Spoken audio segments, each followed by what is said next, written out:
Here on about 20 hectares of land, we can write aspects of Jamaica's independence through the stories of persons who have been celebrated or buried in this one location, through those who sacrificed their lives because of that inherent belief that all are created equal and have the right to chart their own destiny.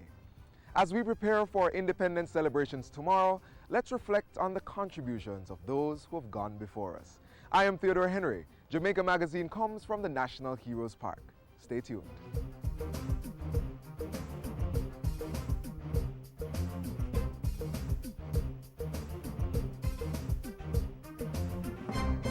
Everybody make we sign the line, celebration again, independent time.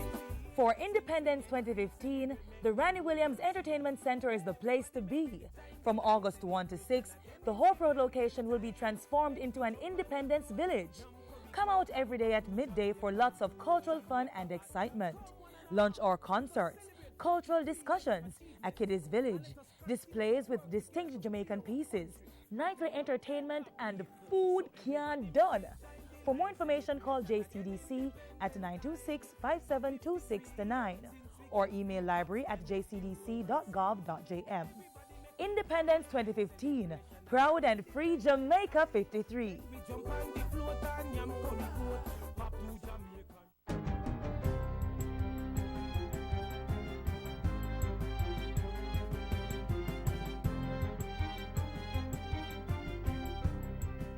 Good day, I'm Carrie Ann Smith, and this is your GIS News for Wednesday, August 5. The Ministry of Finance and Planning has received $100,000 in grant funding to streamline its operations and improve efficiency. The money was made available through the United Nations Development Program. It will help government to continue the public sector transformation program. At the recent ceremony to formalize the partnership, Minister Horace Daly said the Finance Ministry would first bolster its capacity and then replicate the system across different ministries, departments, and agencies of government. He reiterated that, among other things, public sector transformation would improve service delivery and save money. So anything that we do and all the things that we do in changing processes, systems, and the way we all operate, the transformation is grounded in the growth agenda. CEO of the Petro-Caribbean Development Fund, Dr. Wesley Hughes, is contending that it was a very good decision to pay off a portion of the debt owed to the Venezuelan government. Last week, the Finance Ministry completed a transaction with the Venezuelan government to buy a portion of its debt under the Petro-Caribbean Energy Corporation agreement, using a portion of the $2 billion raised on the international capital market. The debt was purchased for $1.5 billion. Speaking at a GIS think tank session yesterday, Dr. Hughes explained that the debt deal was mutually beneficial and offered significant macroeconomic benefits to Jamaica. The fact is that the debt to GDP ratio has come down significantly as a result of this operation. The net present value from the deal is positive, which is the ultimate determinant as to the success of a deal of this nature. Dr. Hughes' comments followed a press release issued by the Finance Ministry on Monday. The ministry says the transaction is expected to reduce Jamaica's debt to GDP ratio by approximately 10% and will make Jamaica more attractive to local and international investors. The administration is also insisting that the deal does not signal the end of the Petro-Caribbean agreement. Government's push to develop a viable bamboo byproduct industry is getting support. On Tuesday, the Planning Institute of Jamaica signed an agreement with the Organization of American States, OAS, to provide $130,000 to the Peckham Bamboo Pre-Processing Project. The general goal and objective of the Peckham Bamboo Pre-Processing Project is to promote the creation of opportunities for productive employment, particularly among vulnerable groups. As part of the project, 40 acres of land will be put on the bamboo production to support the development of byproducts such as charcoal by the year 2018. 80 young persons from Peckham in Clarendon will receive training and employment as part of the project. When we were told about a project like this coming to Peckham, we were excited, and after consultation with the stakeholders and the committee members, they readily bought into it. Prime Minister Portia Simpson Miller is encouraging greater private sector involvement to build on the momentum in agricultural growth and to reduce rural poverty. For its part, she says government is providing marketing support and linkages with markets in North America and Europe. Major private sector companies such as Jamaica Producers and Value Fruits have signed on and joined farmers in the agro-parks to cultivate new varieties of sweet potatoes for export. In cassava production, the government has joined forces with Red Stripe to create a new cassava industry in Jamaica as part of the Great Jamaican Beer Making tradition. The Prime Minister was addressing this weekend's Denby show in Clarendon. And finally, the JUTC Kingston City Tour is now in motion. It was launched on August 1 at the Half a Tree Transport Center as part of measures to diversify the income sources for the Jamaica Urban Transit Company. The initiative is expected to enhance the capital city's tourism product, but is not just for visitors to the island. For now, it offers 3 touring options to the public. The spirit of reggae, which will showcase the vibrancy of the development of music in Jamaica, both historically and contemporary. And then we will have the Heritage at a Glance tour, which will give insight into our cultural development. And the final tour in our initial 3 will be Yo Ho Ho and a Bottle of Rum. Transport Minister Dr. Omar Davies is inviting Jamaican companies to sponsor school children, particularly those from the inner city, to participate in the tours. Because it's an important part of their being knowledgeable about their country, but more important, being proud of their country. I sincerely hope that private entrepreneurs will develop their own ideas of our tours. See JUTC as a service provider, but do your work in terms of what can you show not just the foreigners, but our own people about ourselves. The launch was followed by the inaugural Spirit of Reggae Tour, which took patrons to the Bob Marley Museum, Independence Park, Trenchtown Culture Yard, and Tough Gong Studios. And that's it for GIS News today. I'm Carrie Ann Smith. Thanks for watching. Slow down, drivers. You're moving too fast. Listen, we drive the cars. Cars don't drive us. So watch it now. Pay attention to the road rules. Don't be a fool and don't bother with the careless overtaking. Just take your time on our Jamaica road and make we have a nice place. See? This is Taurus Riley, your singer, the recording artist. Help me to save lives. Therefore, I suggest that a society is egalitarian when every single member feels instinctively, unhesitatingly, and unreservedly that his or her essential worth is recognized and that there is a foundation of rights upon which his or her interests can safely rest.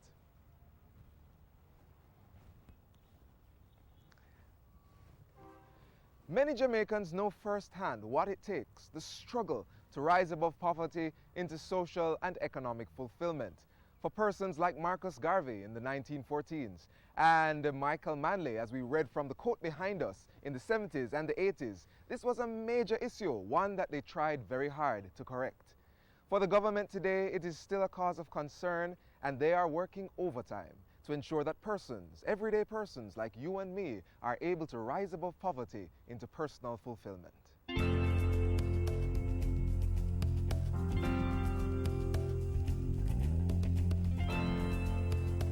This government continues to take very seriously its moral duty and responsibility to protect the people of Jamaica, particularly the most vulnerable and disadvantaged members of the society. As part of this strategic priority, poor households are set to benefit from an allotment of $75 million in grant funding under a short-term poverty intervention project this year. The Labor and Social Security Minister announced a $75 million allocation in June. As he explained, it will be used to offset the economic challenges facing poor and vulnerable Jamaicans. Among the key components, therefore, is the financing of entrepreneurial ventures and the provision of compassionate grants to needy families. The project is a continuation of a similar initiative carried out last year where 3,500 households benefited. Valuations carried out by the Ministry's social workers on the majority of the projects determined that they were well designed, effectively implemented, and satisfactorily assisted.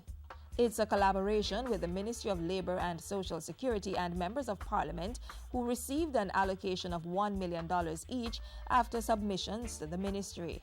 I want to commend the members of Parliament for recommending to the Ministry projects that were productive, meaningful and viable. To this extent, Mr. Speaker, our evaluation showed that the assistance impacted in a very significant way the economic conditions of the recipients.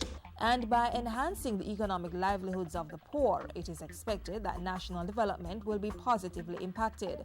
That's why this year, members of Parliament will again be given access to $1 million each to help their constituents. But this time, the money is being disbursed in 2 equal tranches, half in the July to September period and the remainder in December. The short-term poverty intervention project has started earlier than the last 2 occasions it was done, but the same method is being adopted, where each member of Parliament is given a letter providing details of the project along with the prescribed form for submitting recommended beneficiary names and projects. Since that announcement in June, MPs have been making submissions for persons identified and recommended for financial assistance to improve their nutritional status, housing condition, and to start small income-generating businesses. Those who stand to benefit are urged to use the assistance wisely and further empower themselves to contribute to the growth and stability of their families, communities, and the nation as a whole.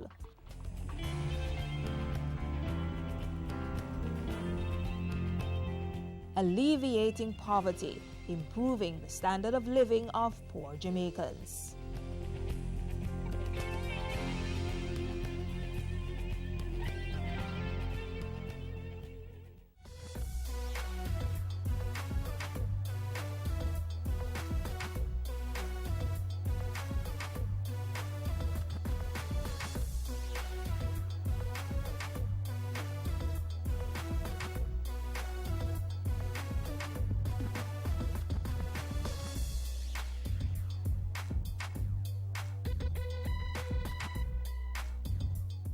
Householders, business people, school administrators, be on the alert. Help control the mosquito population. Destroy breeding sites. Empty old tires and all other containers where water can settle. Bore holes in old cans. Cover water drums and garbage cans. Wash flower pots and vases and clean pet dishes regularly. Protect yourself from mosquito bites. Cover your body as much as possible and use mosquito repellent containing DEET.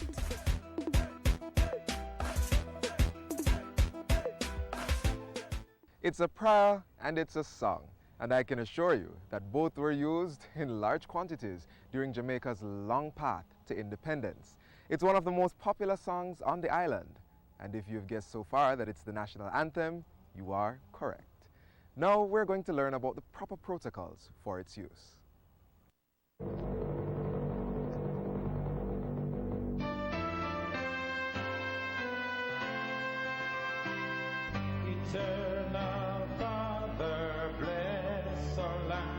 Guard us with thy mighty hand.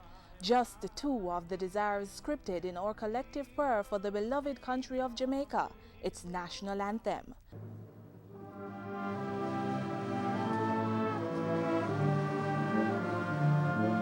Its use is generally encouraged for private or public gatherings. While the anthem is being sung or played, persons should stand at attention, hands at their sides, heels together, and men should remove their hats. At public functions where the Prime Minister or Governor General is in attendance, the first verse of the anthem should be played or sung on their arrival. Flag raising or flag lowering ceremonies should be accompanied by the national anthem. Jamaica, Jamaica. The national anthem is a symbol of pride in our journey as an independent nation. Persons should treat its use with respect and also ensure they learn its words correctly.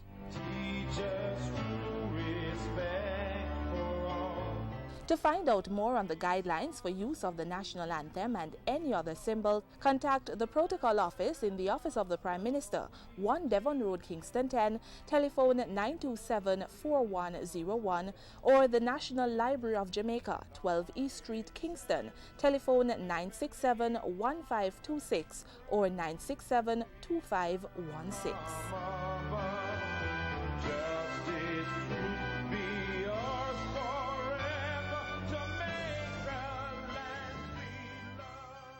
There are many stories to be told about independent Jamaica, stories about the nooks and crannies that sheltered our people in their time of need.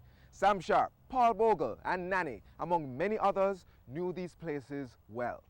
Last week we took you to Moortown, or Nannytown, to share their story. This week we continue the journey with Adrian on the trail to Nanny Falls, a sacred water paradise. There's a land that I have heard about so far across the sea. The trail to Nanny Falls is well shaded.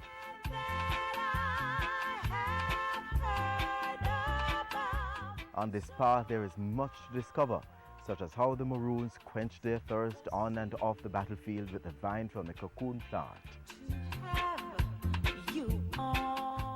Trust me, the cocoon plant is special. The leaves were used for camouflage during warfare through the ambush system. It's all about nature with the Maroons. They have been known to use busy as a healing agent. And if the Maroons were hungry and weak from war or traveling in between towns, the foods we enjoy now was just as tasty then. We live together on that dreamland, and we have so much fun. Let's celebrate Jamaica to the world. Fastest man in the world. First Jamaican woman to win gold in Olympic 100-meter sprint. An upcoming global superstar. Mouth-watering meals. And a vibrant set of people. We are Jamaicans. Let's get together and bring back the love. Marcus, Messiah coming. Marcus, Messiah coming. Marcus, Messiah coming. Man of nobility. Many times, songs are used as a clarion call to rally Jamaicans to stand steadfast in times of struggle. These songs embody joy, hope, and the accomplishments of our little island, Jamaica. In our next feature, we go through 49 years of festival music, in particular from the 80s and the 90s.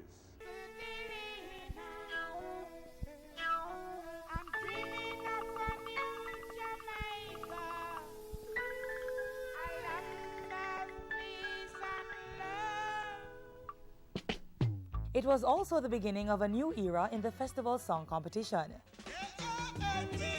The foundation was already laid in the 60s and 70s, producing songs that document Jamaica's culture, heritage, and the spirit of the people. But with the 80s and 90s came changes, with some songs having a different sound. She go, she stop, she go. Hey, I want a woman. I need someone. The sing here started around 80. It's talking over the rhythm.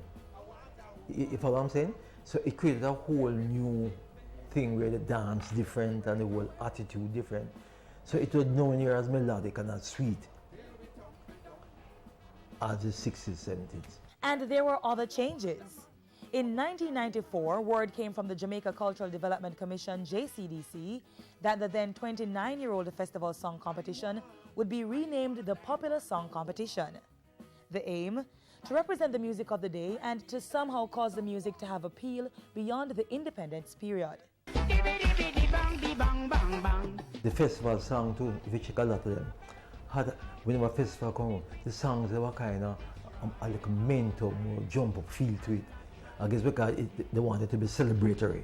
You have a kind of, you know, so even though Roxy might be on or a slower beat might be on at the time, people still think say during festival you need something for, so you find the artists who enter or the producer tend to inject in my view, more of a mentor, which is our indigenous music anyway. And then again, because you call it festival song, the shelf life is very limited.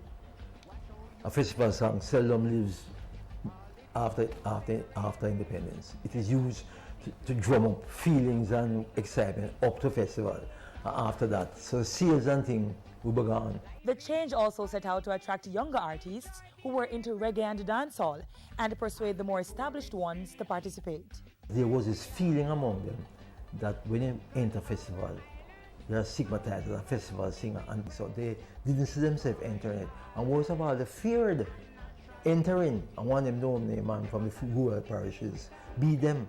You see, they couldn't live with that, right? So I was saying, no, we have a change in name from festival to popular. It would remove the stigma or lessen the dislike for it.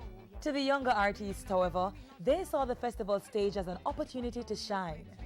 The name change did not affect the success of the competition, but in 2008, JCDC decided to go back to its original name.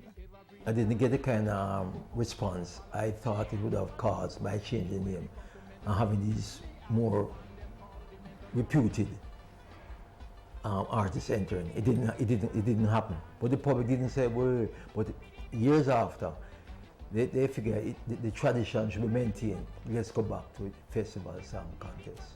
And though the name brand artists stayed away, three-time winner of the 70s, Eric Donaldson, continued, winning 4 more times in the 80s and 90s, the most of any festival singer to date. But I am proud to be Jamaican, and I love Jimmy Highland.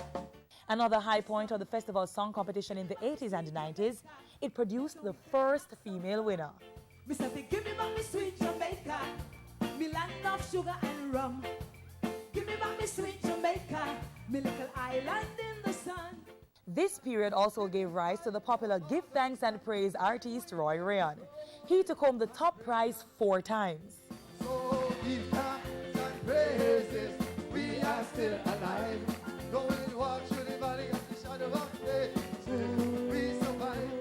It was a joyous time for Jamaicans all over. We were proud, it had meaning, it had substance, and you were very proud as a Jamaican to sing that song.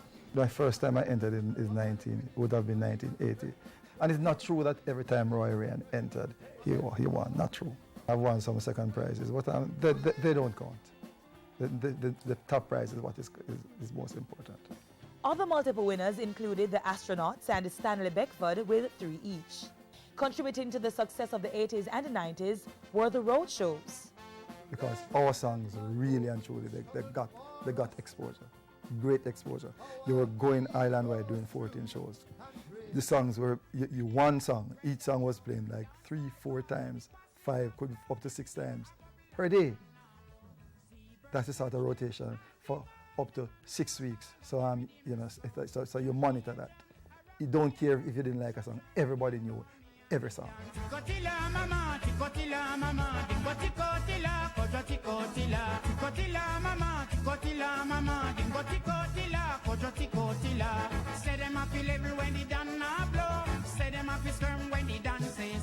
Over the years, the JCDC has ensured that the festival song competition continues to produce memorable celebratory songs, creating a kind of hypnotism that draws people to the finals year after year to support their favorites. So I've kept it going from 63 or 66 till now. First of all, it's a major achievement. And I think it's a flagship item on the JCDC's showcasing of our culture each year. All nations have them sensation, and every nation have them adoration. This is the time for a happy meditation. Nobody first enjoy the celebration, yeah. Mama, daddy, auntie, daughter, and youth man, enjoy yourself in your homeland. A little more, I and I rope in, go rubber dub it, pana I will lick a scene. Cause when I check it out loud, no way no better than yard.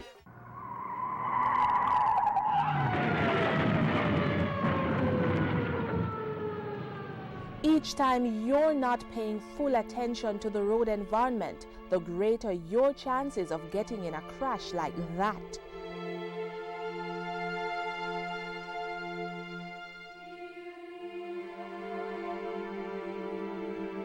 Plan routes to avoid focusing on GPS systems, prevent children from roaming in motor vehicles, turn down the volume of car stereo systems, pull off the roadway if you have to use mobile devices, do not read, watch television or eat while driving, avoid multitasking, and keep conversations with other passengers to a minimum.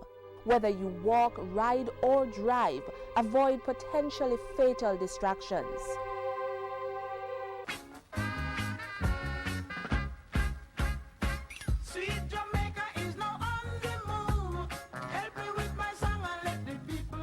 No matter how you will celebrate this independence period, never forget the journey of those who took us to where we are, and never forget your own journey that will impact the lives of those who come behind you. This Independence Day, remember and celebrate your everyday sacrifices that ensure that Jamaica remains little but Talawa. Join Jamaica Magazine tomorrow at Independence Park, where we culminate our Independence Day celebrations with our Grand Gala. I am Theodore Henry, and in the spirit and words of Miss Lou, walk good, and good will follow you.